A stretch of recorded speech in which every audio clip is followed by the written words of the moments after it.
자, 여러분 48회 FAT 1급 실무 이론부터 알아보도록 하겠습니다. 1번 다음 중 유동부채에 해당하지 않는 것 그랬어요. 유동부채는 대부분이 다 유동부채고요.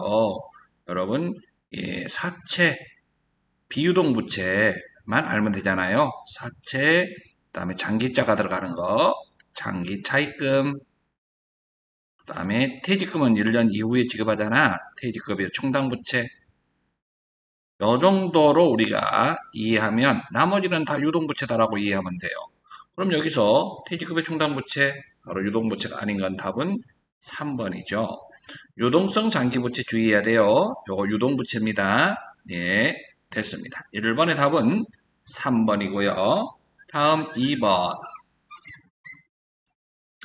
다음 자료를 토대로 항공의 기말상품 재고액은 얼마인가? 이 문제는 여러분 조금 어려울 수 있는 문제가 아닌가? 이 공식을 뭐 영업이익이 나와 있어요.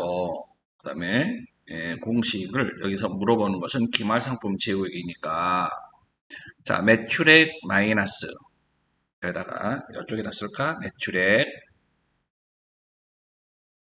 마이너스 매출 원가는 매출 총이익 매출 총이익에서 판매비와 일반 관리비를 빼면 영업이익이 나온다는 건 우리가 이미 알고 있어요. 근데 영업이익이 주어져 있어요, 여러분. 50만 원이라고. 자, 매출액은 순매출액을 말하는 거거든요. 117만 원, 여기다가 매출액 117만 원. 이제 매출 원가가 얼마인지를 몰라요. 그럼 매출 총이익이 나와야 되는데 매출 총이익도 안 나왔어요. 그런데 판매비와 일반 관리비는 주어져 있네. 판매비와 일반 관리비가 얼마래? 20만 원이래요. 그럼 매출 총이익은 우리가 구할 수 있잖아요. 얼마에서 20을 뺐더니 50만 원 나왔다. 그럼 두 개 더 하면 되는 거 아니에요? 매출 총이익은 얼마가 나와요? 70만 원이라고 구할 수 있죠. 70만 원이고, 오, 그러면 매출 원가도 금방 구할 수 있네. 자, 매출 원가도 어떻게 구하면 될까?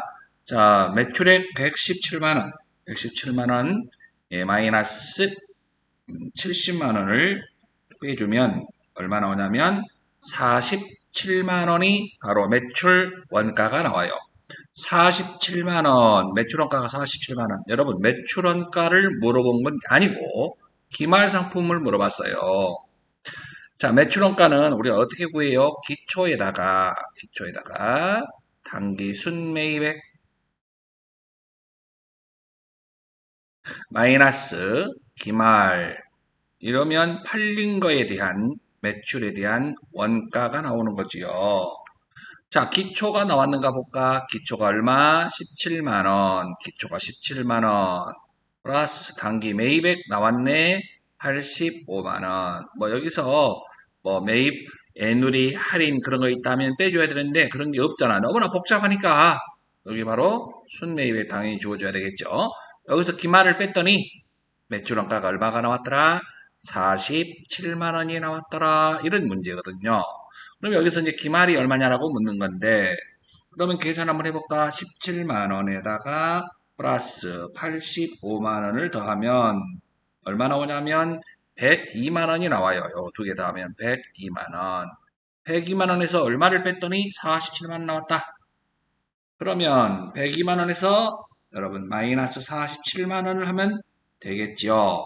그러면 55만 원이라는 금액이 나오는데 여기서 답은 2번이 되겠습니다. 이 문제는 여러분 상당히 어려울 수 있는 문제였습니다. 시간이 이렇게 많이 걸린 것들은 패스하는 게 더 좋아요. 예, 다른 거 더 심도 있게 보는 게 나을 것 같아요. 그래서 답은 이것은 몇 번이다? 2번이다. 다음 여러분 이제 3번 가볼까요? 3번은 유형자산의 감가상각비에 대한 설명으로 옳지 않는 것 그랬어요. 내용연수 초기에는 정액법에 의한 감가상각비보다도 정률법에 대한 감가상각비가 더 크다. 맞죠? 정률법이 감가상각비 처음에는 많이 나온다 그랬잖아요. 정률법을 적용할 경우 상각률이 정해지면 잔존가치 자료가 없어도 감가상각을 계산할 수 있다. 여러분 정률법 공식이 미상각잔액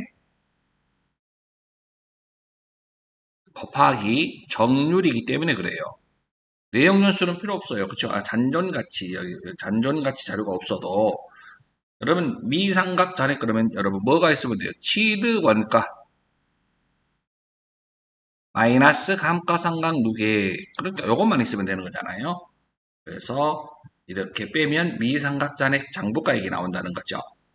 그래서 2번도 맞고요. 3번 정액법을 적용할 경우 매년 일정한 감가상각비를 인식하게 된다. 3번도 맞아요.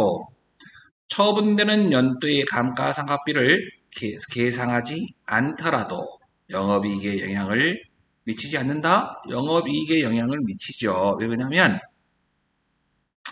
감가상각비라는 것은 감가상각비라는 금액을 당해연도 것을 처분한 연도에 계상하지 않았다면 감가상각비라는 비용이 줄어들겠죠. 감가상각비는 판매비와 일반 관리비예요. 판매비와 일반 관리비가 줄어들면 결과적으로 영업이익이 많아지겠죠. 한번 볼까요? 자, 매출액에서 좀 전에 했던 거 한번 해볼까요? 매출액에서 매출 원가를 빼볼까요? 그럼 매출 총이익이 나온다 그랬잖아. 매출 총이익. 여기서 판매비와 일반 관리비, 판관비를 빼면 여러분 무슨 이익이 나온다고 했어? 영업이익이 나온다 그랬어요. 자, 빼는 것을 판매비와 일반 관리비가 줄어들었다면 영업이익은 과대 계상되겠죠. 그렇죠? 빼는 것이 줄어들면 당연히 영업이익은 과대 계상된다. 그래서 영향이 없다. 그래서 틀렸다. 3번의 답은 4번이었습니다. 다음 4번에 도매업을 영위하는 항공의 영업이익 계산 계속 나와요, 여러분. 영업이익은 어떻게 써요? 매출액 마이너스 매출 원가는 매출 총이익 매출 총이익에서 사무실 판매 활동과 관리 활동, 판관비를 빼주면 이게 영업이익이다 그랬어요. 매출액에서 애누리, 할인, 환입 빼줘야 되는데 매출액 그대로 600만 원이 순매출액이고 매출원가 나와 있어요. 오, 350만 원. 아주 간단하게 딱딱 나왔네. 그러면 250만 원이 매출 총이익이 되겠죠. 판매비와 일반 관리비를 빼려면 판매비와 일반 관리비는 여가비료로 끝나는 말, 여가비료로 끝나는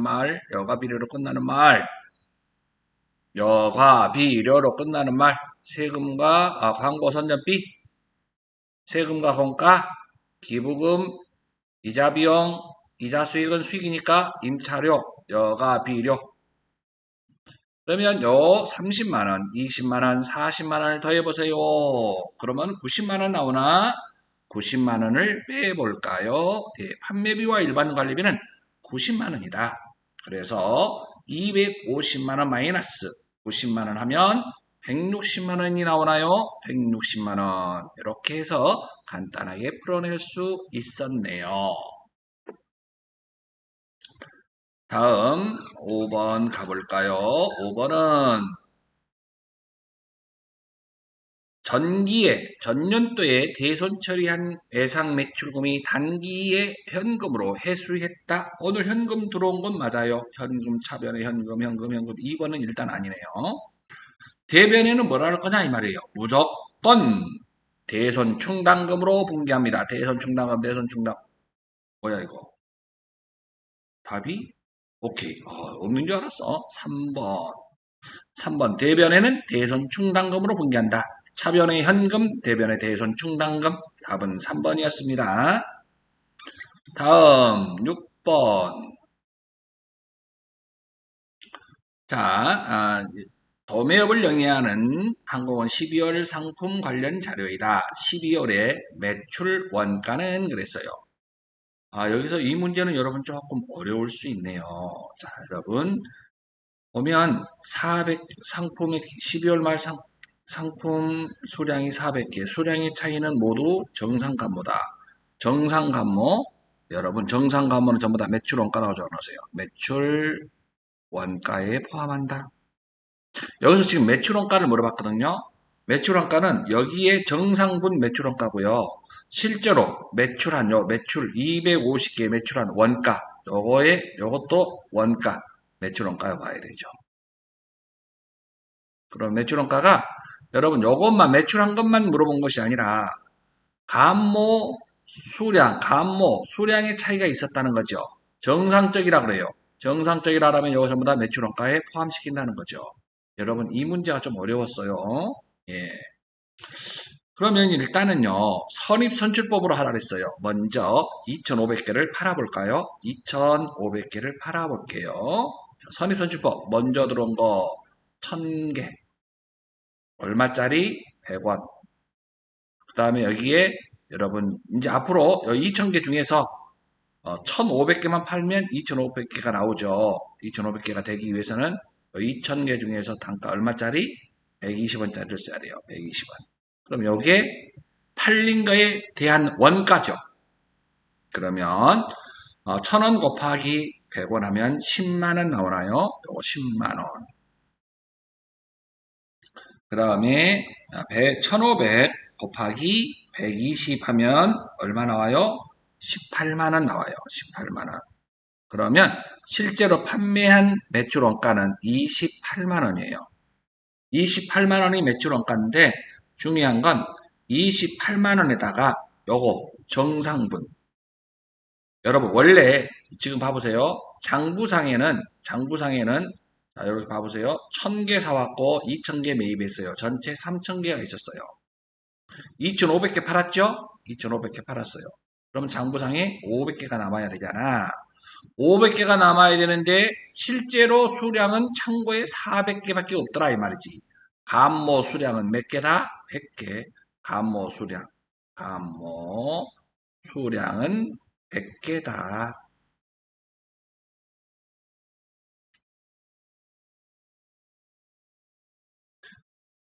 감모 수량이 얼마라고? 100개. 그러면 여러분 여기에 남아있는 재고 단가가 얼마짜리예요? 120원짜리 곱하기 120원. 그러면 여러분 12,000원 나오나? 12,000원. 이게 정상분이라 그랬죠? 여기에 정상 있고 비정상이 있는데 비정상은 영업의 비용이고 그다음에 정상분은 매출 원가다. 매출 원가는 28만원과 12,000원을 더한 금액이 최종적으로 29만 2천원이 답이 되겠습니다.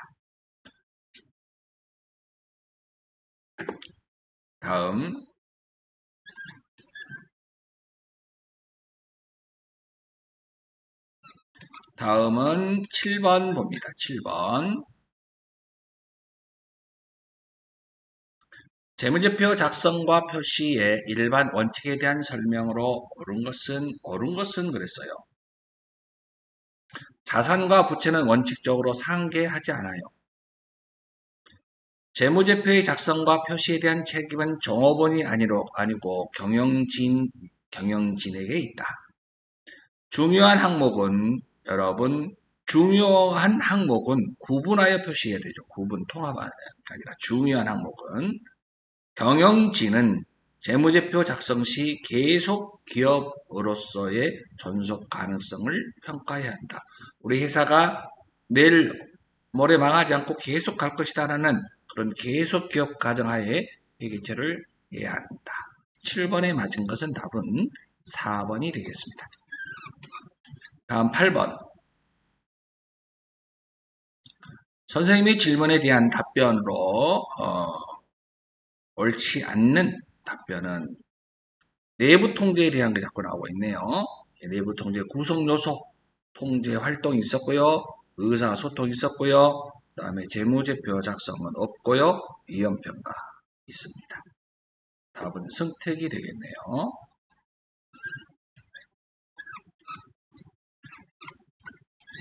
다음 9번. 손익계산서에 반영되어야 할 내용으로 옳은 것은 그랬어요. 매도가능주권 평가. 여러분, 매도가능주권 평가는 여러분 여기 어디에 들어갑니까? 자본에 들어가죠. 자본. 매도가능주권 평가. 기타 포괄손익 누계액이라고 알아두셔야 돼요. 기타 포괄손익 자본 중에서도 누계.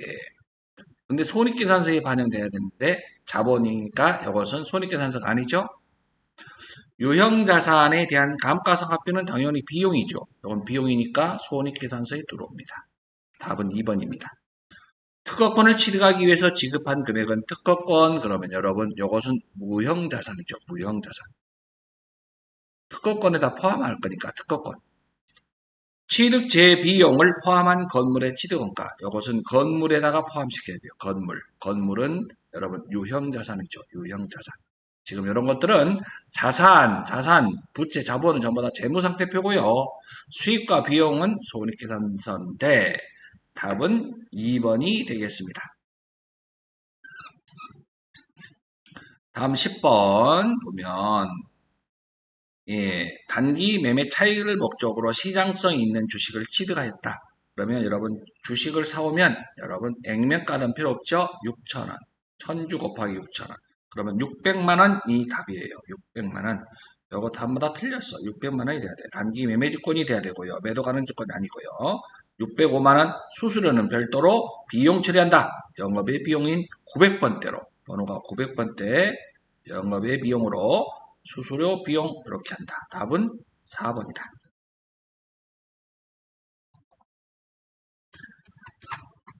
다음 11번. 11번은 영세율 제도에 대한 설명으로 옳은 것은 영세율은 수출하는 재화는 당연히 영세율이죠. 부분 면세라고? 아니요. 완전 면세라고요. 매입시 부담한 매입세액을 환급받을 수 없다고요? 있지요.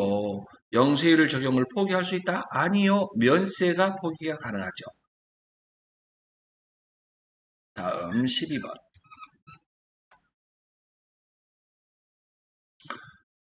부가세법상의 재화의 공급 시기로 옳은 것은 그랬습니다. 상품권 그러면 상품권을 회수한 날이요. 상품권을 판매한 날이 아니죠. 상품권을 판매했을 때는 이건 선수금으로 봐야 돼요. 선수금. 그러니까 상품권을 회수한 날이라 그래야 맞습니다. 다음 틀렸고요. 예상 판매, 현금 판매, 인도일이죠. 인도 물건을 넘겨줄 때. 다음 재화의 공급으로 보는 가공. 여러분 가공의 경우에는 재화의 공급으로 보느냐 영업의 공급으로 보느냐에 따라 달라요. 여러분 가공이 완료될 때는 이건 용역이에요. 용역 서비스 단순 가공. 이게 완료가 되고요. 그 이후에 판매가 가능하죠. 그 이후에 인도 판매했을 때 여기 바로 재화의 공급이다 그랬어요. 조금 요건 어려운 용어라고 말씀드렸어요. 이게 재화의 공급은 인도했을 때라고 영역의 공급은 가공의 경우에는 영역의 공급이 있고 재화의 공급이 있는데 만든 게 먼저죠. 만들어야 판매를 하죠. 만들고 된다. 다음 날 판매가 된다. 이렇게. 그래서 여기서는 여러분 가공이 완료될 때 이 말은 영역의 공급이다. 이런 얘기지. 틀렸어요. 공급 단위를 딱 자를 수 없을 때 이렇게 구해갈 수 없는 재화를 계속적으로 공급하는 경우에는 대가의 각급을 받기로 한 때가 맞습니다. 답은 12번의 답은 몇 번이다? 4번이다.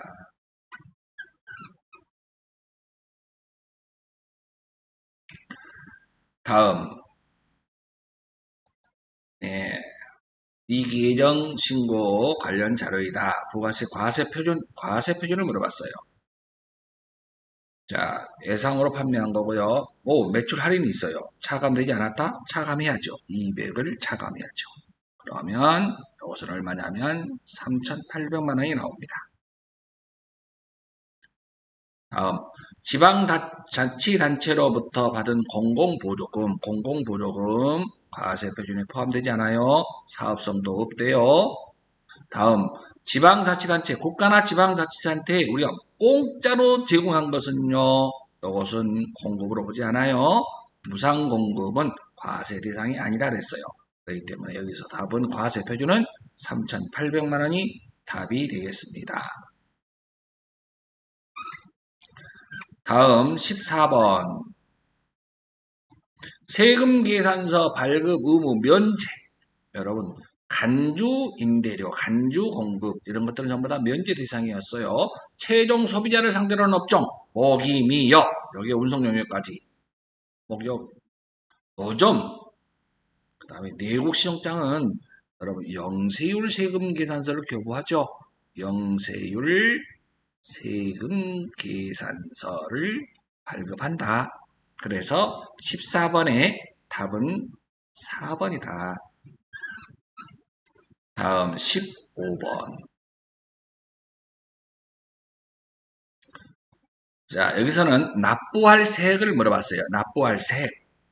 그러면 공급 대가가 2,200만 원이면 요 세액은 매출 세액은 200만 원이네요. 매출 세액에서 매입세액을 빼야 되죠. 70만 원을 빼려고 봤더니 2000cc 중고등차 매입세 불공이 있다 이 말이야. 그러면 20만 원은 공제받지 못하니까 얼마만 공제받을 수 있어요? 50만 원만 공제 가능하네. 매출세액에서 매입세액을 빼면 납부할 세액이 나오죠. 납부할 세액은 150만 원이 되겠습니다. 자, 실무 수행평가 여러분 쭉 한번 보고요. 검토하고 넘어가도록 하겠습니다. 자, 여러분 이것은요. 설명이 필요 없잖아요. 예, 여기에서는 업태를 가시고 도소매로 바꿔주고 메일 주소를 입력만 해주면 되는 거니까요. 넘어가도록 하겠습니다.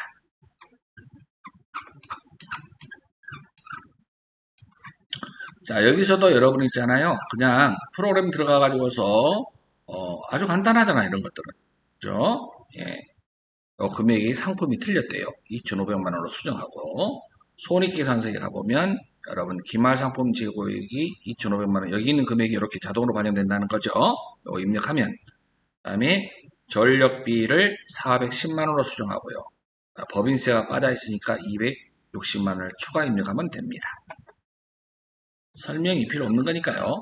그 다음에 여기서는 여러분 요거 좀 중요한 문제인데요. 어음 등록하는 문제. 어음을 등록하시오. 여러분 어음 등록하는 거 요것이 조금 여러분들이 신경을 써야 하는 문제죠. 우리가 어음 등록을 해봤잖아요. 어음 등록을 해서 거기 나와 있는 걸 그대로 번호까지 입력을 해주고 그 다음에 여러분 초기 2월 등록 거래처 초기 2월 등록 여기서 거래처 초기 2월 등록을 해야 하는 경우죠. 다음은 거래자료 입력으로 곧바로 가서요. 여기 보니까 뭐라고 되어 있냐면 자동차세예요. 자동차세. 그런데 여러분 자동차세가 우리는 세금과 공과를 하지 않나요? 예, 세금과 공과로 합니다. 자동차세를 다 같이 세금과 공과금 같은 얘기예요. 세금과 공과 대변의 현금 넘어가도 되겠습니다. 재산세, 상공, 회수, 회비, 적시자, 회비 전부가 다 뭐다? 예, 세금과 공과다. 3만 원 초과 거래입니다. 여러분 여기서는 직원이 지방에 출장 중 식사 여러분 이럴 때에는 이것을 여비교통비라고 해요. 여비교통비에 포함해요. 여비교통비 출장 갔을 때는 식대를 그 다음에 영수증 수치명세서 여기 들어가야 되고요. 영수증 수치명세서 이렇게 들어가야 되겠죠? 네. 다음 여비교통비 넘어가도 되겠습니다.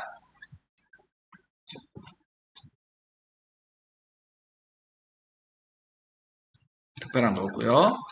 다음 통장 사본에 의한 거래 통장 사본 카드 이용 대금 명세서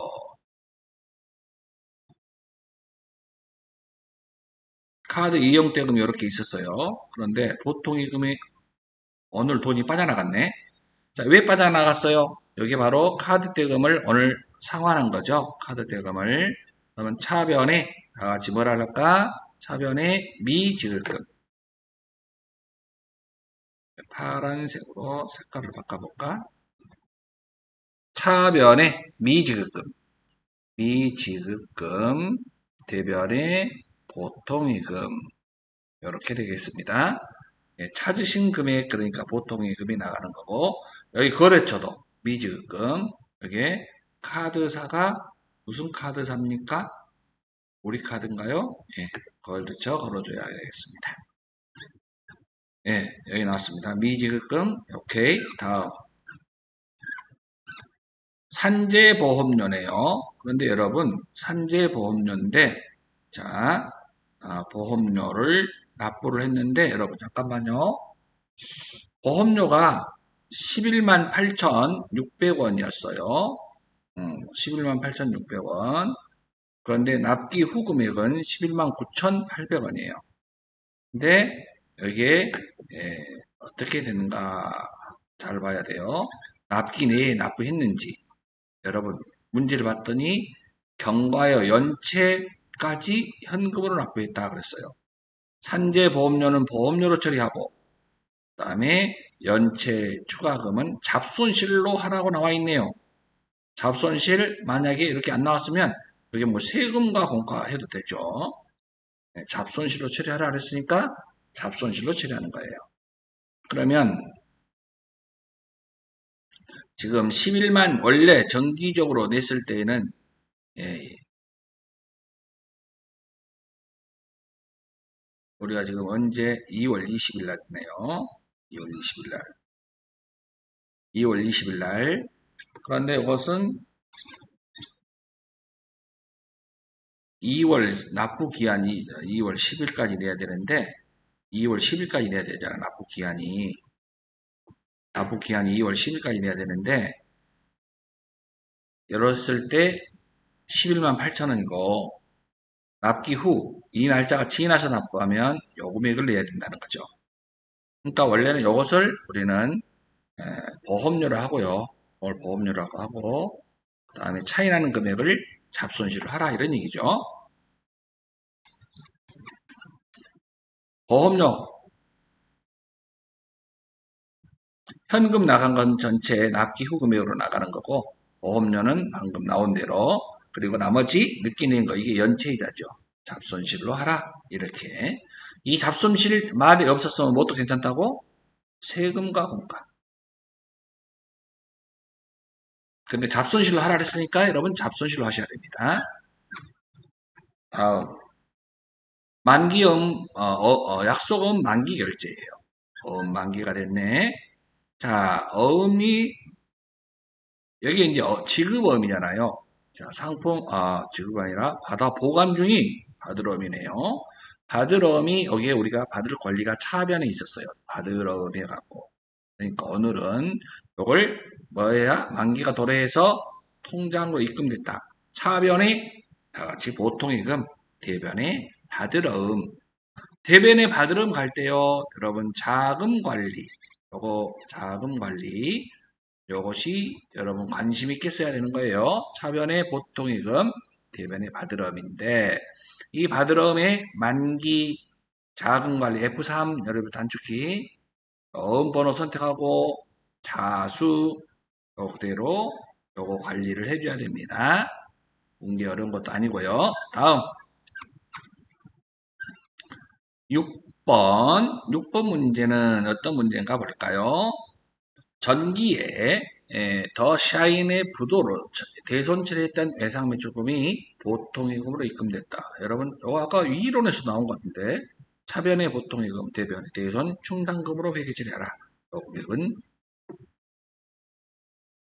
그대로 갖다 쓰면 되고요. 다음, 자, 여러분, 이것은 복수거래를 써야 되겠네요. 예, 전자세금 계산서고 상품을 판매하고 세금 계산서가 나왔어요. 여러분 이것은 다 같이 10일 과세 유형이 10일 과세가 됩니다. 이거 복수거래요. 복수거래 그대로 입력해야 됩니다.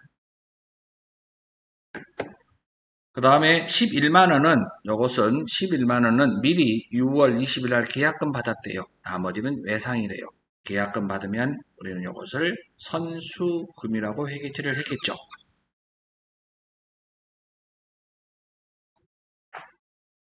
자, 선수금을 여러분 상품 매출 맞고요. 선수금 먼저 정리하고 나머지는 예상 매출금 10일 과세가 되고요. 복수거래로 여러분 품명에다 입력해 줄 거고요. 예, 됐습니다. 요것은 그리고 여러분 요건 여러분 전자세금에서 발급하고 전송까지 하라고 그랬죠? 전자 발행을 하고 그 다음에 아카데미 전자세금면서 가서 여러분 전송을 하면 되지요. 이것은 뭐 여러 번 해보니까 이제 설명이 필요 없어요. 다음 매입거래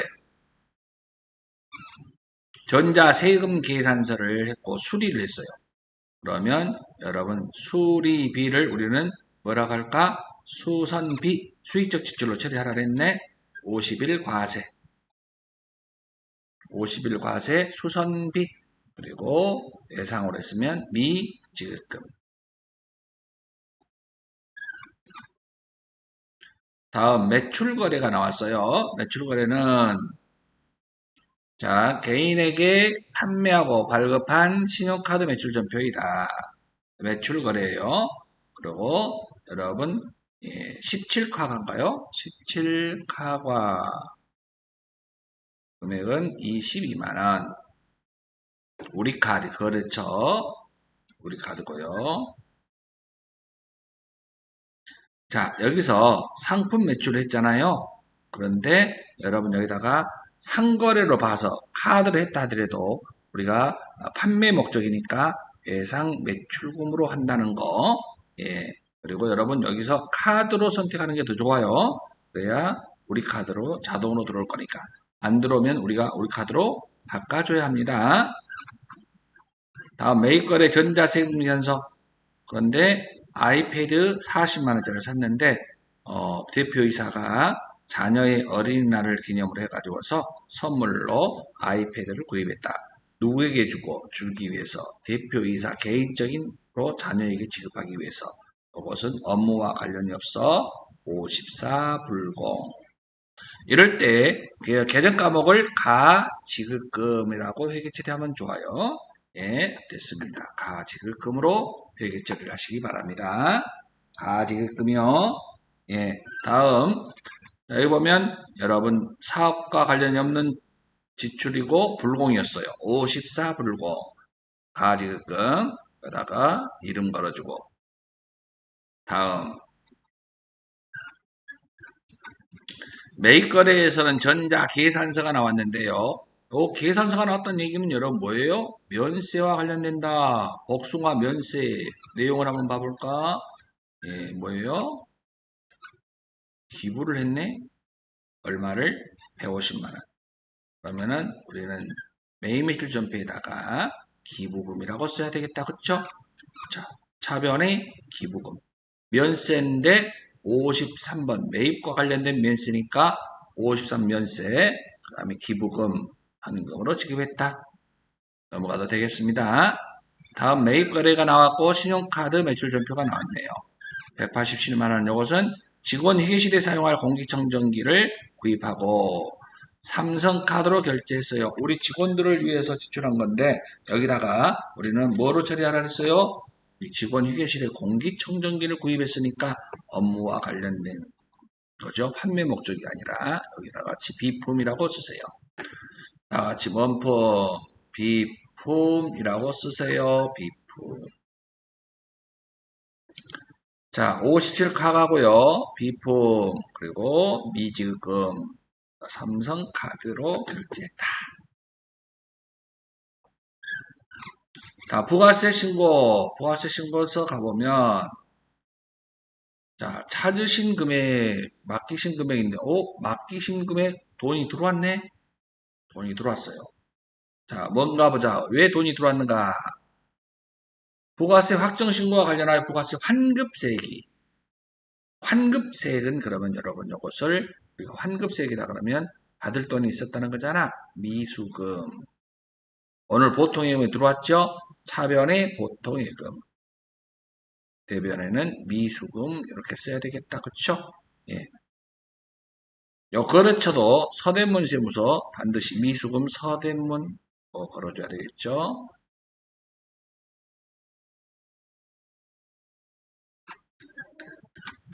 다음은 결산입니다. 결산에 한번 가볼까요? 결산. 장기 차입금 내역이 나와 있고요. 만기를 보세요. 1년 이내, 오늘은 21년이니까 내년은 22년이잖아. 22년 12월 31일까지 것만 봐요. 12월 31일까지가. 이게 바로 하나 있죠, 하나.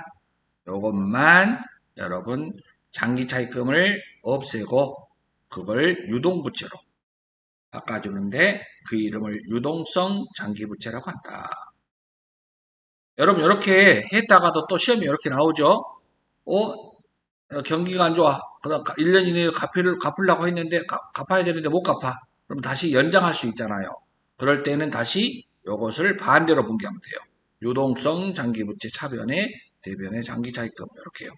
반대로 가끔 그런 식으로 또 어렵게 시험에 나올 수가 있었어요. 가끔 나온 적 있어요. 다음 여러분 결산 자료 입력에 가가지고서 이걸 그대로 입력해 주면 되죠. 유형자산 거, 유형자산 거. 어려운 거 아니고 이것은 점수를 여러분들에게 주기 위한 그런 문제가 아닌가. 점표 추가. 참고로 여러분 이것을 분기한다면 차변의 감가상각비, 대변의 감가상각 누계액인데 코드 번호는 각각 다르게 한다는 거. 분기를 해서 직접 일반 전표에 입력할 때는 이렇게 한다는 거죠. 무형자산 한번 보고 넘어갑시다. 무형자산은 무형 고정자산 상각비라고 그래요. 무형 고정자산 상각비.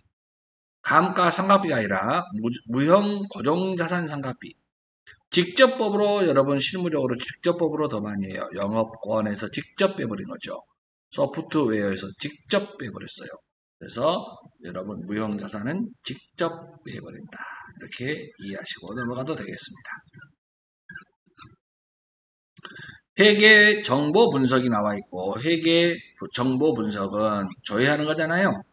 자, 재무상태표 가서 조회하라고 문제가 주어져 있으니까 얼마나 편리합니까? 훨씬 조회가 편리하다 그러더라고요. 부채 비율을 물어봤는데 부채 비율은 이렇게 구하면 돼요. 부채 총액에다가 나누기 자본 총액을 나눠주면 그 비율인데 곱하기 100을 하면 퍼센트가 나오죠.